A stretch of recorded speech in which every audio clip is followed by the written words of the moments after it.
Hello. Today's stories come from r/MaliciousCompliance. We have one longer story today that was the most top voted of the month. You demanded my entire team be at the office for the 4th of July? Fine. Enjoy paying for the office party. So this starts on Monday, the 13th, as I receive an email from a vice president not over my department. We'll call him Bad VP.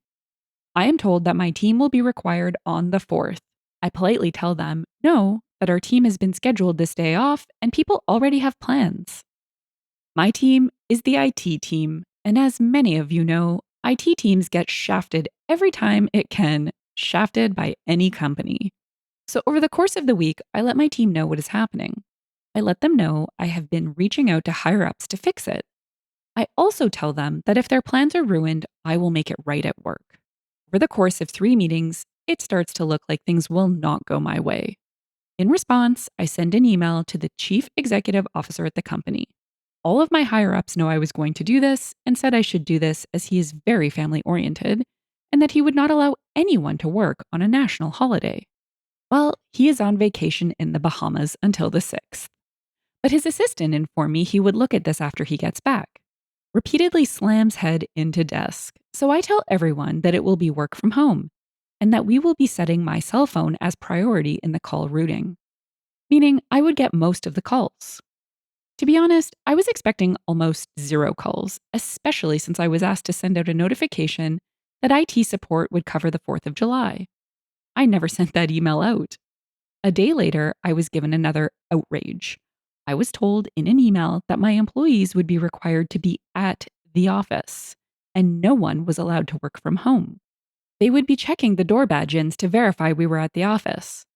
I asked why in an email, and they said that they wanted to make sure no one was playing video games at work. We normally work from home about 2/3 of the week, and video game playing is a normal occurrence at work. So I walked into the person's office. After a very long conversation where she was losing the logic war with me, she told me that it's just IT. You guys don't have lives. No, I am not kidding you. This is exactly what they told me. I reported this to my VP, who said, I will take care of this. It likely won't be until after the 4th, so get creative. I know this man well. We have worked together a long time, and get creative is code for corporate shenanigans. I asked the person requiring us to be at the office if they cared if we had an office party. They said no, as long as it did not interfere with the call flow. Even suggested using my new company card to pay for it. Go wild. Pro tip, never tell me to go wild. At this point, it was Tuesday the 21st. I let everyone know what's up, but that I have something planned. I asked who had things planned for that day. 2 people told me they were planning to shoot off fireworks with their family, but the rest were planning barbecues with friends.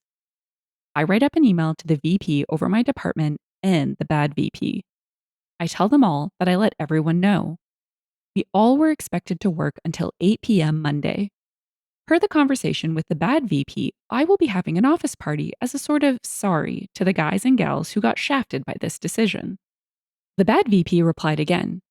Thank you for understanding. Also, yes, I would expect an office party if I had to work on the 4th of July as well. So go wild and enjoy your time. Use your new company credit card if you need to cover a few expenses. Also, I should not have to remind you or anyone else. No fireworks or alcohol on company property. So now it is time to tell you about my office. See, a while back, the IT team was moved from the main corporate office and into a smaller building by itself. It has a nice gaming break room, a decent sized gym, and a full on drink bar. Soft drinks, mind you, no alcohol at work. Out back is a big patio that crosses county lines as soon as you cross a small creek. A creek that just so happens to have a footbridge over it leading to an empty field. I start making phone calls. Monday, June 25th. I call up everyone into an hour early meeting that morning. I explain to them all that I will be making it right. I asked everyone to invite their friends and family to the office. No supplies will need to be brought by anyone. I tell them all that this will be non alcoholic, but that I will be planning something for everyone. I told them to expect all food to be provided and they don't need to bring anything, unless they want to bring some fireworks, i.e., they won't have to spend a dime. The fourth comes, and the entire day we did absolutely no work. No tickets, no calls came in. Well, 7 calls did come in, but from the same person, the bad VP. She was calling to make sure we were manning the phones. All of us were playing video games or watching movies. 6 p.m. rolls around and everyone was told that the food was ready. People were expecting hot dogs, hamburgers, maybe a bratwurst or two. What they got was a full on barbecue feast with pizza and other foods. There was smoked brisket, spare ribs, smoked sausage, smoked turkey, both kinds of tater salad, coleslaw, green beans with bacon and onion, potato au gratin, pizza from 2 different places, excellent hamburgers, and bratwurst hot dogs. On the dessert side was cake, very good cookies, 4 different kinds of pies, and about 2 pounds of fudge. Families and friends started showing up at around 6:15ish. Some brought alcohol, but I told them they would need to leave that in their cars as I was not that crazy. Some were not too happy about that, but agreed as it was a free dinner for random strangers. So, let me set the scene for you. I am out there with all calls routed to my cell phone, and everyone is just having a good time. We have a ton of people that are just enjoying the fun night, chatting about random stuff, eating the food, and occasionally lighting off some sparklers or throwing firecrackers into the stream. It's not stocked and only 1 foot deep. My VP, not the bad VP, mind you, showed up with his family and brought some water balloons for the kids and man-children. Around 8:30ish, it's getting dark and people want to shoot off more than the simple sparklers and firecrackers we had been using. The VP over the IT department had everyone cross the footbridge, over county line and off company property, mind you. And we set up a big wooden board using it as our launch pad. We fired off what we had for an hour or two and sort of just hung out for a little while. At around this time, people were tired and ready to head home. I told people to take home leftovers, within reason. We all clocked out at 8 and no one left until about 10:30. The bad VP did call once more while we were out back at the party. It was 7:50 and she called asking for a status update. My exact words were, "Well, you were the only one to call us today. The rest of us are on the back patio enjoying the 4th of July shindig." She simply acted like my boss and said, "As long as no alcohol or fireworks are on company property, I do not care." We ate roughly half of the food catered. The rest was taken home. A small group volunteered to stay behind to clean up, including my VP. We had a funny conversation about how this will make waves with the bosses, but he said he had my back and asked me how much this cost. I gave him a sideways look, which made him laugh. Tuesday morning, I submitted the expense report to my VP. This email would inevitably make its way over to the bad VP and up the chain to the chief information officer of the company.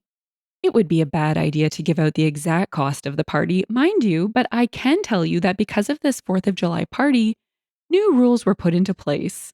Any expenses of over $4,000 or more must be approved by the direct supervisor, VP over the department, and the full expense report must be sent to the financial department for review after the fact. Hint, the party cost over 6K. The barbecue was the most expensive part. I did not order from a low or mid-tier place. The place I ordered from has consistently been on the top 10 in the DFW listing for the last 30 years. I ate at this place so much, I made friends with the owner. The best barbecue I have ever had. The pies and cakes were custom made by a bakery, and the cookies were made by a boutique cookie place. I had 10 to 12 packs of Coke, Coke Zero, Diet Pepsi Zero, regular Pepsi, and Pepsi Zero. I bought 5 pepperoni, 5 sausage, 5 cheese, 2 Hawaiian, and 3 cheeseburger pizzas from one place, and nearly the same number from another place. Excluding the cheeseburger ones, I subbed out those for a different specialty pizza from the other place. The burgers were from an excellent burger place that did catering. I know that owner well. He brought his kids for the night of fun after he heard what was going to be happening. He was also the one who brought the brat dogs as he recently added those to his menu. This was the most expensive office party in the history of the company. The only things more expensive than this were some business meetings that the CEO rented private rooms and high-end restaurants for. As for the CEO, he was outraged. Not at the cost of the party, mind you. He knew that the party would not have been necessary if people had been allowed to go home. He was outraged that IT was the only group required to work on that day. When I submitted the log showing how we received no real phone calls, no service requests, and that we basically watched movies and played video games during our shift, he had heard enough. He apparently sent out a scathing email about work life balance and the importance of our holidays to every upper management. It was kind of funny, as people wanted me to get in trouble for what I did, but the reality is, other departments have done similar things in the past, just not on the scale that IT did. The bad VP was admonished quite effectively and sent me an apology email. I forwarded it to the team with a strong hint to not reply. Then my VP let the CIO and the CEO know about what the bad VP said. You guys don't have lives. The bad VP did actually confirm she said it in a meeting with her executive VP. It did not go over well. I have never heard people yelling in an office meeting like that before. The CEO of the company came to our office and yelled at her. Not sure if she was fired, but she is not at work today. In Active Directory, she does not have the down arrow of death, so not 100% what happened to her. I know she lost whatever clout she had at this company with her attitude. If anything more happens, I will update. But so far, it looks like the fallout from this has caused a new rule to be put in place about how much you are allowed to spend at one time. The bad VP may or may not be let go or forced to resign. I know she got yelled at. Strangely, there is now no longer any pushback for my bid to get everyone back to working from home. This was fantastic. Malicious compliance at its finest. It was a bit weird to me that the bad VP went this route, given that the highest level of management seems to support work life balance. Sounds to me like she is not a good fit for the organization and she needs to go. Her comments about IT people not having lives? What the F? She obviously thinks she's better than everyone. And if it's not a crazy party, it'll be loss of productivity costs that she burdens the company with because nobody is going to lift a finger for her. Let's check out the comments, which properly call out company bean counters and how frustrating it can be dealing with them. Frosty Magnum said, "A great story. I'm confused though. Why did this bad VP get to have any say as to whether or not your team was in the office? And why on earth would anyone have gone along with it if it was literally only your team in? Wouldn't the company just be closed that day?" OP replied, "You are using logic to understand manglement decision making. Stop it. In reality, she is a loudmouth who is used to complaining up the chain and getting what she wants. She is the definition of a VP in name only." Original Material replied, "She has no life herself if she's taking time out of her day to check up on you." Someone asked, "Can I work for you? This is magical." Someone else replied, "Me too. My skill set includes knowing how to answer phones, how to turn the computer both off and on, and how to Google. I also play video games, sometimes at work." C Lab replied, "IT at my last job tried to poach me for basically that skill set." Mananani said, "Amazing. I bet your department loves you, and I bet they work their tails off for you." Rebel Trillionaire replied, "The funny thing is, for $6,000, this guy basically created one of the best team building events that will ever happen. A speaker alone could easily be 5K. A retreat could cost $20,000 to $50,000. If even one person decides to stay with the company for another year because of this event, that's basically a 4 times return on investment." Someone said, "So awesome." Quoting, "Caused a new rule to be put in place about how much you are allowed to spend at one time." Quote, "at one time." Misspelled this added, "At a past job, my VP hosted a business dinner at an expensive steakhouse with a wine cigar bar.